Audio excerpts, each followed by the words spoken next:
ಕೇಸರಿ ಶಾಲು ಧರಿಸಿದ ತಕ್ಷಣ ಏನು ಅಪರಾಧ ಮಾಡಿದಾಗಲ್ಲ.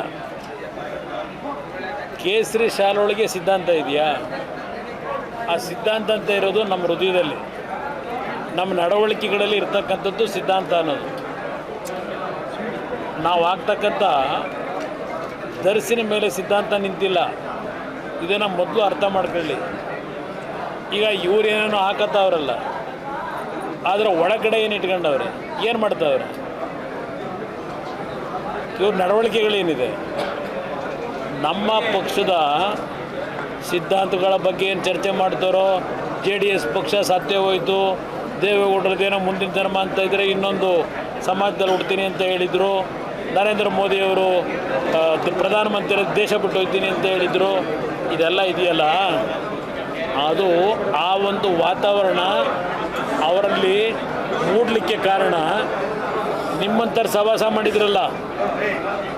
ಅವರ ಸುದೀರ್ಘ ರಾಜಕೀಯ ಜೀವನದಲ್ಲಿ ಈ ಕಾಂಗ್ರೆಸ್ನ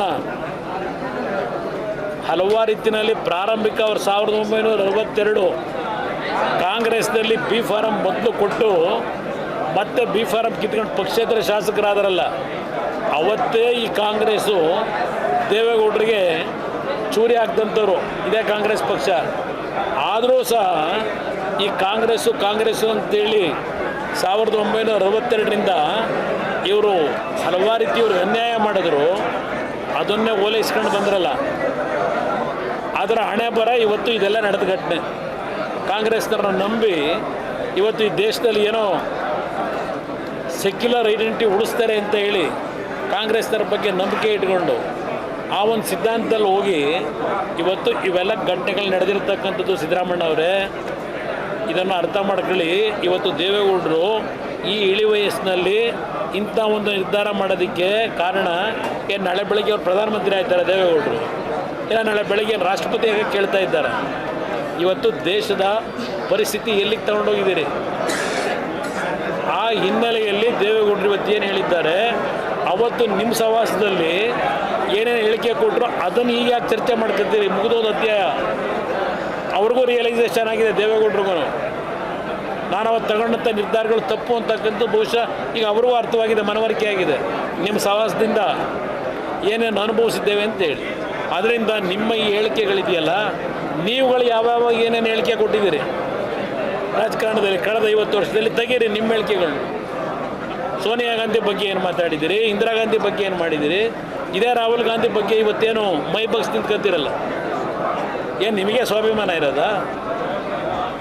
ಈಗ ನಿಮ್ಮ ನಡವಳಿಕೆ ಏನಾಗಿದೆ, ಅವತ್ತು ನಡವಳಿಕೆ ಏನಿತ್ತು, ಅದನ್ನು ಸ್ವಲ್ಪ ಒಂಚೂರು ತಲೆಯಲ್ಲಿ ಇಟ್ಕೊಂಡು ಯೋಚನೆ ಮಾಡಿ. ಟೂರಿಂಗ್ ಟ್ಯಾಕೀಸ್ ಅಲ್ಲ ಸರ್, ಇದು ಸಿನಿಮಾ ರಾಜಕಾರಣ ಅಲ್ಲ ಅನ್ನೋಂಥದ್ದು ಕೂಡ ಪ್ರಶ್ನೆ ಮಾಡಿ DK ಶಿವಕುಮಾರ್. ನಾನು ಅವ್ರಿಗೆ ಹೇಳ್ತೀನಿ, ಆ್ಯಕ್ಚುಲಿ ಶಿವಕುಮಾರ್ ಅವರು ಬಂದಿದ್ದು ಎಲ್ಲಿಂದ? ಟೂರಿಂಗ್ ಟ್ಯಾಕ್ಸ್ ಇಟ್ಕೊಂಡೇ ಬಂದಿದ್ದು. ದೊಡ್ಡಹಳ್ಳಿಲಿ, ಕೋಡಹಳ್ಳಿಲಿ ಟೂರಿಂಗ್ ಟ್ಯಾಕ್ಸ್ ಇಟ್ಕೊಂಡೇ ಬಂದಿದ್ದು. ಅವ್ರ ಜೀವನ ಪ್ರಾರಂಭ ಆಗಿದ್ದು ಟೂರಿಂಗ್ ಟ್ಯಾಕ್ಸ್ನ ಮಹತ್ವ ಪಾಪ ಮರೆತು ಬಿಟ್ರ. ಈಗ ಟೂರಿಂಗ್ ಟ್ಯಾಕ್ಸ್ ಬೇಕಾಗಿಲ್ಲ ಅವರಿಗೆ, ಏಕೆಂದರೆ ದಷ್ಟಪುಷ್ಟವಾಗಿ ಬೆಳೆದವ್ರಿಗೆ, ಅದಕ್ಕೆ ಅದರ ಅವಶ್ಯಕತೆ ಇಲ್ಲ, ಅದಕ್ಕೆ ಮಾತಾಡ್ತಾರೆ. DK ಶಿವಕುಮಾರ್ ಹೇಳ್ತಾರೆ ಜಾತ್ಯತೀತವನ್ನು ಬರ್ತಿದ್ದವರು ಸತ್ತೋಗಿ ಅಂತ ಹೇಳ್ತಾರೆ. DK ಶಿವಕುಮಾರ್ ಅವರು ಏನು ಜಾತ್ಯತೀತೆಯನ್ನು ಮರ್ತಿದ್ದಾರೆ, ಅವರು ಇದ್ದು ಸತ್ತೋಗಿ ಅಂತ ಹೇಳ್ತಾರೆ. ಜಾತ್ಯತೀತ ಅಂದ್ರೆ ಅರ್ಥ ಏನು? ಜಾತ್ಯತೀತ ಅಂದ್ರೆ ಅರ್ಥ ಏನು ಅಂತ ಕೇಳಲಿಕ್ಕೆ ಬಯಸ್ತೀನಿ. ಚುನಾವಣೆ ನಡೆಸ್ತಾರಲ್ಲ, ಯಾವ ಆಧಾರದ ಮೇಲೆ ನಡೆಸ್ತೀರಿ ಚುನಾವಣೆ? ಇವತ್ತು ಹಲವಾರು ಸಮ್ಮೇಳನಗಳು ಮಾಡ್ತಾ ಇದ್ದೀರಲ್ಲ, ಅದು ಜಾತಿಯ ಸ್ವಲ್ಪ ಸಮ್ಮೇಳನ ಮಾಡ್ತಿದ್ದೀರೋ ಇಲ್ಲ ಜಾತ್ಯತೀತವಾಗಿ ಮಾಡ್ತಾಯಿದ್ದೀರೋ ಸಮ್ಮೇಳನ? ಈಗ ಅದೆಂತೂ ಕಾಂತರಾಜು ವರದಿ ಕುಮಾರಸ್ವಾಮಿ ಒಪ್ಪಲಿಲ್ಲ ಅಂತ ಹೇಳಿದ್ರಲ್ಲ, ಕಾಂತರಾಜು ವರದಿ ಯಾತಕ್ಕೆ ಇಡ್ತಾ ಇದ್ದೀರಿ ಬೇಕು ಅಂತೇಳಿ? ಕಾಂತರಾಜು ವರದಿ ಏನಿದೆ, ಯಾವ ಕಾರಣಕ್ಕೆ ಇಡ್ತಾ ಇದ್ದೀರಿ? ಜಾತ್ಯತೀತ ಮಾಡ್ತಾ ಇರೋದು ವರದಿ, ಜಾತಿಗಳನ್ನ ಎತ್ಕಟ್ಟಾಗ್ತಾರೆ ಮಾಡ್ತಾ ಇರೋದು. ನಿಮಗೆ ಯಾವ ಜಾತ್ಯತೀತ ಇದೆ? ನೀವೇನು ಜಾತ್ಯತೀತ ಉಳ್ಸಕ್ಕೆ ಹೊರಟಿದ್ದೀರಿ? ಸಾಯಿಸಕ್ಕೆ ಹೊರಟಿರೋರು ನೀವು. ಇದನ್ನು DK ಶಿವಕುಮಾರ್ ಇನ್ನೊಂದು ಹೇಳ್ತಾರೆ ಸರ್, ಮಂಡ್ಯ ಜನ ತಮ್ಮ ಮನೆಯ ಗೌಡಿಕೆಯನ್ನೇ ಯಾರಿಗೂ ಬಿಟ್ಕೊಡಲ್ಲ ಅಂದರೆ ನೀವು ಹೊರಗಿನವರು ಅಂತ ಪರೋಕ್ಷವಾಗಿ ಹಂಗಿದ್ರೆ ಅವ್ರಿಗೂ ಬಿಟ್ಕೊಡೋದು ಬೇಡ ಅಂತ ಹೇಳೋರ? ಹಾಗಿದ್ರೆ ಅವ್ರಿಗೆ ಯಾಕೆ ಕೊಡ್ತಾರಾಗಿದ್ರೆ? ಮಂಡ್ಯ ಜಿಲ್ಲೆ ಜನತೆ ಯಾವ ಸಂದರ್ಭದಲ್ಲಿ ಏನು ತೀರ್ಮಾನ ಮಾಡಬೇಕು ಅನ್ನೋದ್ರಲ್ಲಿ ಬುದ್ಧಿವಂತರಿದ್ದಾರೆ. ಅಲ್ಲ ಸರ್, ಹಾಸನ ಆಯಿತು, ರಾಮನಗರ ಆಯಿತು, ಮಂಡ್ಯಕ್ಕೆ ಬಂದಿದ್ದಾರೆ ಬೇರೆ ಕಡೆ ಇದೆ. ಮಂಡ್ಯ ಪಾಕಿಸ್ತಾನದಲ್ಲಿ ಇದೆಯಾ? ಹೋದ ಕಡೆ ಎಲ್ಲ ಮಂಡ್ಯ ಪಾಕಿಸ್ತಾನದಲ್ಲಿದೆಯೋ ಇಲ್ಲ ಅಮೇರಿಕಾದಲ್ಲಿದೆಯೋ? ಮಂಡ್ಯ ಇರೋದು ಕರ್ನಾಟಕದೊಳಗೆ, ನಾನಿರೋದು ಕರ್ನಾಟಕದಲ್ಲಿ. ಕರ್ನಾಟಕದಲ್ಲಿ ಎಲ್ಲಿ ಬೇಕಾದ್ರೂ ನಿಲ್ತೀನಿ ಜನ ಬಯಸಿದಾಗ. ಅಂದ್ರೆ ಕಾಂಗ್ರೆಸ್ ಅವರು ಮಂಡ್ಯದವ್ರನ್ನ ಗೆಲ್ಸಿ ಬೇರೆ ಜಿಲ್ಲೆಯವ್ರನ್ನ ಗೆಲ್ಲಿಸ್ಬೇಡಿ ಅಂತ ಅಲ್ವಾ? ಈಗ ಉತ್ತರ ಪ್ರದೇಶದಿಂದ ಕೇರಳಗೆ ಕರ್ಕೊಂಡು ಹೋಗಿದ್ದೀರಿ ನಿಮ್ಮ ಅಧ್ಯಕ್ಷರನ್ನ. ರಾಹುಲ್ ಗಾಂಧಿ ಕೇರಳ ಉತ್ತರ ಪ್ರದೇಶದರಲ್ವಾ, ಅವ್ರನ್ನ ಅಲ್ಲೇ ಕರ್ಕೊಂಡು ಹೋಗಿದ್ದೀರಪ್ಪ. ಈಗ ಕೇರಳಗೆ, ವಯನಾಡಿಗೆ ಹಾಂ ಏನಕ್ಕೆ ಕರ್ಕೊಂಡು ಹೋಗಿದ್ದೀರಪ್ಪ? ಇಟಾಲಿ ಅಮ್ಮನ್ನ ಕರ್ಕೊಂಬಂದಿದ್ದೀರಲ್ಲ ಇಂಡಿಯಾಗೆ, ಇಟಾಲಿ ಅಮ್ಮನ್ನ. ಅದಕ್ಕೇನು ಹೇಳ್ತೀಯಪ್ಪ? ಉತ್ತರ ಕೊಡಬೇಕಲ್ಲ ಅದಕ್ಕೆ.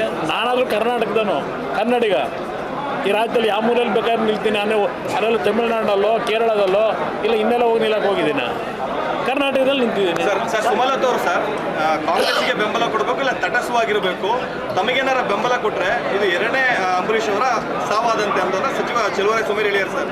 ಅಂಬರೀಷ್ ಅವರ ಈಗ ಪಾಪ ಅಂಬರೀಷ್ ಅವ್ರ ಮೇಲೆ ಎಲ್ಲರಿಗೂ ಅಭಿಮಾನ ಅನುಕಂಪ ಉಕ್ಕಿ ಕರೀತಾ ಇದೆ ಅಲ್ವೇ? ಅದಿರಲಿ, ಬನ್ನಿ ಅದ್ರ ಬಗ್ಗೆ ಈಗ ಚರ್ಚೆ ಮಾಡ್ತಾರೆ.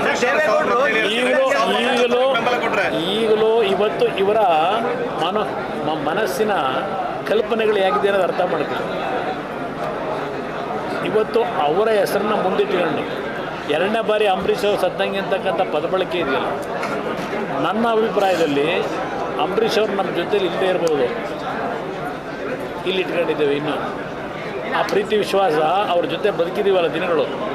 ಆ ದಿನಗಳಲ್ಲಿ ನೋಡಿದಾಗ ಅವತ್ತು ಸ್ಮರಿಸ್ಕೊಂಡ್ರೆ ಅಂಬರೀಷ್ ಅವರು ನಮ್ಮನ್ನು ಬಿಟ್ಟೋಗಿರ್ಬೋದು ದೈಹಿಕವಾಗಿ, ಆದರೆ ಮಾನಸಿಕವಾಗಿ ಇವತ್ತು ಇಲ್ಲಿದ್ದಾರೆ ಅಂತಕ್ಕಂಥ ನಾನು ಹೇಳಕ್ಕೆ ಬಯಸ್ತೇನೆ. ಹೃದಯದ ಶಸ್ತ್ರಚಿಕಿತ್ಸೆ ಬಗ್ಗೆ ಅನುಮಾನ ವ್ಯಕ್ತಪಡಿಸ್ತಾರೆ. ಅನುಮಾನನ ಎಲ್ಲಿ ತೋರಿಸ್ಬೇಕು? ನನ್ನ ಅನುಮಾನ ಬಗೆಹರಿಸೋದು ಹೇಗೆ? ಯಾಕೆ ಬಗೆಹರಿಸ್ಬೇಕು ನಾನು? ನೆನ್ನೆ ಡಾಕ್ಟರ್ ಮಂಜುನಾಥ್ ಅವರು ಸ್ಪಷ್ಟೀಕರಣ ಅವರೇ ಕೊಟ್ಟಿದ್ದಾರೆ, ನಾನು ಹೇಳೋದಲ್ಲ. 13 ವರ್ಷ ಓದಿರ್ತಕ್ಕಂಥ ವೈದ್ಯನಿಗೇ ಇವತ್ತು ವೈದ್ಯಕೀಯ ರಂಗದಲ್ಲಿ ಯಾವ ರೀತಿ ಅದು ಬೆಳೆದಿದೆ, ವೈದ್ಯಕೀಯ ರಂಗ ಅಂತಕ್ಕಂಥದ್ದು ಟೆಕ್ನಾಲಜಿನಲ್ಲಿ ಅದನ್ನು ಕಲ್ತ್ಕೋಬೇಕಾದ್ರೆ ಡಾಕ್ಟ್ರುಗಳಿಗೆ 13 ವರ್ಷ ಬೇಕು ಅಂತ ನೆನೆ ಡಾಕ್ಟರ್ ಮಂಜುನಾಥ್ ಹೇಳಿದ್ದಾರೆ. ಪಾಪ ಇವ್ರು ನಮ್ಮ ಹಳೆ ಸ್ನೇಹಿತ, ಅವನ ಹೆಸರು ಹೇಳೋದು ಬೇಡ. ಬೆಳಗಿನ ಜಾವ 4 ಗಂಟೆವರೆಗೆ ಚುನಾವಣೆ 10 ದಿನ ನಡೆಸಿದ್ದೀನಿ. ಅವನು MLA ಮಾಡಬೇಕಾದ್ರೆ 10 ದಿನ ಬೆಳಗ್ಗೆ 4 ಗಂಟೆವರೆಗೆ. ಇವತ್ತು ಪಾಪ ನನ್ನ ಆರೋಗ್ಯದಲ್ಲಿ ನಾನು ಡ್ರಾ ಮಾಡಿದ್ದೀನಿ, ಅವ್ರಿಗೇನು ತೊಂದರೆನೇ ಇಲ್ಲ ಅಂತ ಸರ್ಟಿಫಿಕೇಟ್ ಕೊಟ್ಬಿಟ್ಟು ಇವನು ಯಾವ ಡಾಕ್ಟರ್ ಅಂತ ಗೊತ್ತಿಲ್ಲ.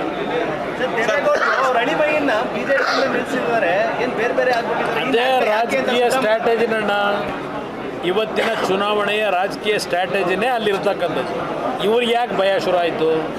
ದೇವೇಗೌಡರು ಎಳಿಯ ತೆನೆವತ್ ಸಿಂಬಲಲ್ಲಾದರೂ ನಿಲ್ತಾರೆ, ಕಮಲದಲ್ಲಾದರೂ ನಿಲ್ತಾರೆ. ಎರಡೂ ಪಕ್ಷ ಮೈತ್ರಿ ಆಗಿದೆ. ಇವ್ರಿಗೆ ಯಾಕಾದ್ರೆ ಚಿಂತನೆ, ಇವ್ರಿಗೆ ಯಾಕೆ ಆತಂಕ? ನಾಟಕನ ಓಪನ್ ಆಗಿ ಆಗ್ತಾ ಇರೋದಲ್ವ? ಇದು ರಾಜಕಾರಣದ ತೀರ್ಮಾನಗಳಿದು, ರಾಜಕಾರಣದ ತೀರ್ಮಾನಗಳು. ಅದರಿಂದ ಅವರ ಹೇಳಿಕೆಗಳಿಗೆಲ್ಲ ಉತ್ತರ ಕೊಡಬೇಕು. ಭೇಟಿ ಈಗ ಸಕ್ಸಸ್ ಆಗಿದೆ ಸರ್, ನಾಡ್ದು ಘೋಷಣೆ ಮಾಡ್ತಾರೆ ಸರ್ ತಮ್ಮ ಬೆಂಬಲ. ನಾಳೆ ಅವರೇ ಮಂಡ್ಯದಲ್ಲಿ ಬಂದು ಅವರೇ ತೀರ್ಮಾನಗಳೇನು ಹೇಳ್ತಾರೆ. ಅವ್ರಿಗೆ ಹೇಳ್ತೀನಿ ಅಂತ ಅವರೇ ಹೇಳಿದಾರಲ್ಲ, ಅಲ್ಲಿವರೆಗೂ ಬಿಡೋಣ ಅವರಿಗೆ. ಅವ್ರ ತೀರ್ಮಾನ ಅವ್ರು ಮಾಡ್ತಾರೆ. ಏನು ಸಿದ್ದರಾಮಯ್ಯ ಗರ್ವಭಂಗ ಆಗಬೇಕು ಅಂತ ಹೇಳ್ತಾ ಇದ್ದಾರೆ. ಇಲ್ಲ ಈ ರೀತಿ ಮಾತುಗಳನ್ನ ಅದಕ್ಕೆಲ್ಲ ಬೇಡ ಬನ್ನಿ, ಅದೆಲ್ಲ ಚುನಾವಣೆ ಆದಮೇಲೆ ಹೇಳೋಣ ಅಂತ ಏನೇನು ಹೇಳಬೇಕು.